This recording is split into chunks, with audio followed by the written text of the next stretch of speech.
Kan du gi en shoutout til min kompis Vegard Sæbø, som for øyeblikket ligger på sykehuset? Shoutout til Vegard Sæbø, som ligger på sykehuset. Please get better. Jo, bli frisk fort, god bedring. Stå på, dette klarer du. Dette klarer du. Når klippet du sist, Bård? Det er ikke så lenge siden. Det vokser veldig fort det håret her, og så må jeg holde det sånn veldig sånn. Det blir fort for langt, og så klipper det kort, så ser jeg ut til en skjæring. Så klipper det kjempekort, og så kommer de små CD i ørene. De der vil ikke du fremme. Det er akkurat som Marion Ravn. Du må legge noe over. Marion Ravn tror jeg har ganske store ører. Det er jeg først tenkt. Ja, fordi at siden hun heter Ravn, og siden hun alltid har håret foran, så tenker jeg det sikkert er noen store ører der. Ja, men jeg tror jeg sett det en gang, liksom, i en minmaskin eller sånt, at det var... Ja. At det var litt size på dem? Ja. Ja, og det er ikke noe galt med det. Men jeg har jo også jeg har ganske små ører, men de er også vridd bakover. Litt som en sånn... Har den retningen der? Ja, de er litt feil satt på. Ja. Derfor så ser jeg veldig dum ut når jeg er kortet. Nei, det gjør det ikke. Jeg har sett det noe kort, og du tenker ikke over det. Nei, det finnes noen bilder der jeg er grei, men stort sett så ser jeg veldig rart ut. Men det er sant, de er litt ridd. Ja. Altså, hvis jeg bare hadde sett, ikke sett fjeset ditt nå, så hadde jeg tippet at du så oppover. Hva? Jeg må få låne romnøkkelen litt.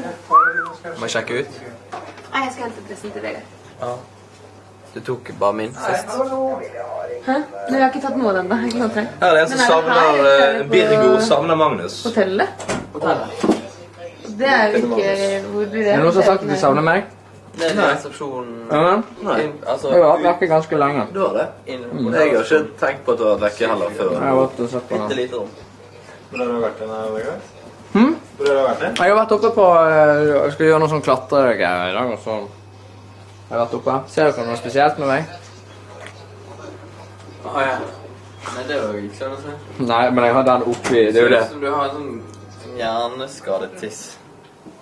Du ser også litt ut som vektløfterfat nå. Er det bedre å ha en hjerneskadet tiss enn en tisseskadet hjerne? Nå er det begge deler. Men se her. Nei, men det er det der. Jeg lurer på hvordan det blir under dressbuksen. Det blir sikkert kjempefint. Ja, spesifikt, liker du lave jenter best? Jeg? Ja, lavere enn meg selv. Kunne aldri vært sammen med noen som var høyere enn meg, uansett hvilke kvaliteter de hadde som menneske. Det var litt ledende spørsmål, ikke? Jo.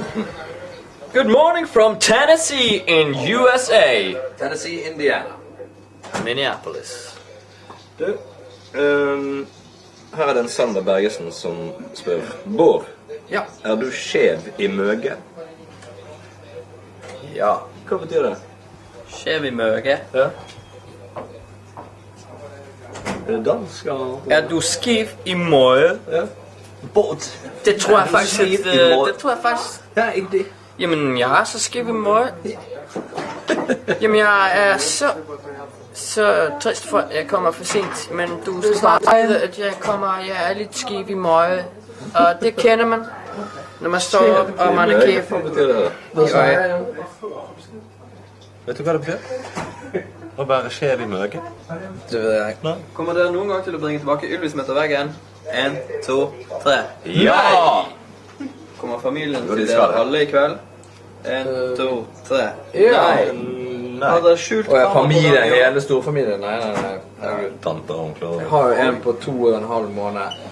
Please, litt. Kan du vise oss flerkameragjengen og arbeidet de gjør? Hilsen over en som er over gjennomsnittet interessert. Det kunne jeg gjort hvis det ikke var for den skrivefeilen. Det ødela veldig for han. Hva skal jeg ha? Nei, Jon skriver, Bård, kan du vise oss flerkameragjengen og arbeidet de gjør? Det skjønner jeg jo, det er jo interessant. Men så skriver han, hilsen over en som er over gjennomsnittet interessert. Og det kan man ikke slippe unna med. Kan man det? Det er hilsen en som er... Hilsen over en som er over gjennomsnittlig interessert. Ja, men da er han over der igjen. Så Ja. han er bare enda mer interessert. Ja, eller så er han over han som er interessert. Det er en under Ja, det er som det jeg veldig mener. Det er bare litt interessert. I poetisk så fall sagt. er det jo veldig hyggelig. Ja. Det sitter en under meg som jeg vet er så sykt interessert. Ja, det er det jeg mener. Da spør jeg på hans vegne. Det er en som skriver... Hvor sitter han? Han sitter i en sånn turistbuss, kanskje? Oppe på toppen, og så vet han at det er en som er jævlig interessert Han i har flerkammerproduksjonen. gått på en Oslo in a nutshell-tour Ja. og hørt snakk om underetasjen. Multicam production. I love it! Jesus! Love it. I wish I could see some behind-the-scenes footage from some Yeah, right here in Oslo. Ja, men, ofte, men så må vi gå ut der. Kanskje vi kan vise det etterpå. Hva foretrekker du? Her er det som sammen med meg. Hva vil du gjøre når du har fri, Kalle? Hva jeg vil gjøre? Hvor tid? Når du har fri? Ja, men det er jo... Ja. På hvilken skala vil Det dere... blir vanskelig å svare på. På hvilken skala vil dere stadfeste hverandres utseende? 1 til 10. Om seg selv? Nei, sikkert om de 2 andre da. Ja. Jeg har et spørsmål til... Jeg tror Vegard er egentlig den som er renest trekk av oss, som egentlig er penest. Men han er litt sånn sosialt awkward, så han ødelegger litt for seg selv med det. Ja. Du er veldig sosialt oppe, og veldig mye mer hyggelig enn oss. Litt styggere. Nei, du er ganske pen. Du blir veldig fin med det nye håret, synes jeg. Og så Han er jo litt sexy, da. Ja, han er litt sånn sexy, litt mer Litt sånn...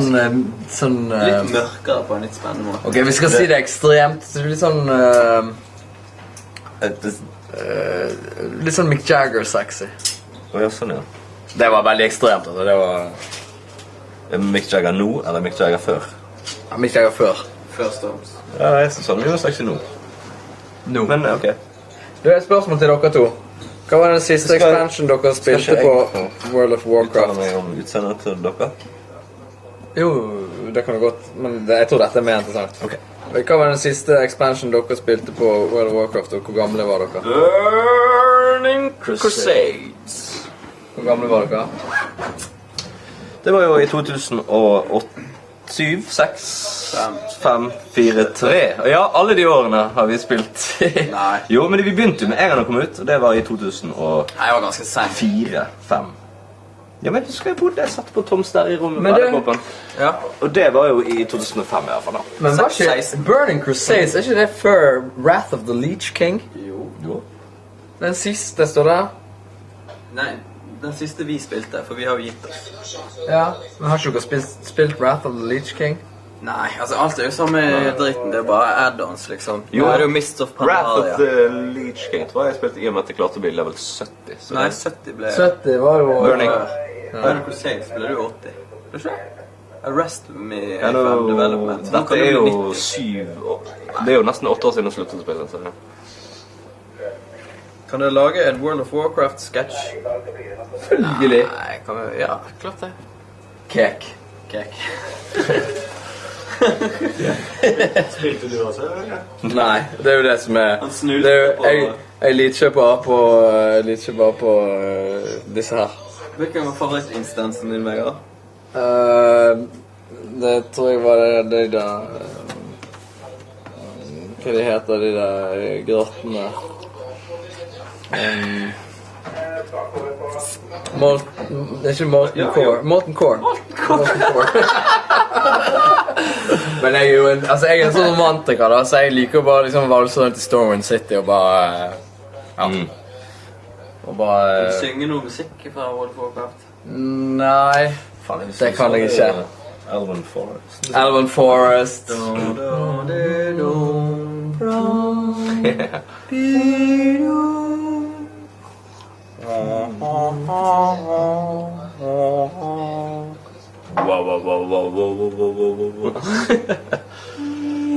Danasus.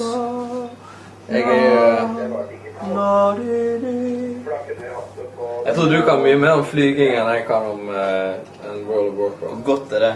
Ja, men altså, man blir jo ikke interessert litt i World of Warcraft en gang, hvis ikke man er med på det. Nei, det er jo ingenting å bli interessert av. Men det er en som savner Magnus her. Hvor er Magnus? Det her er mye viktig. Ja. Dette Dette er nostalgi. Det er jo gærne obo-stemmen din.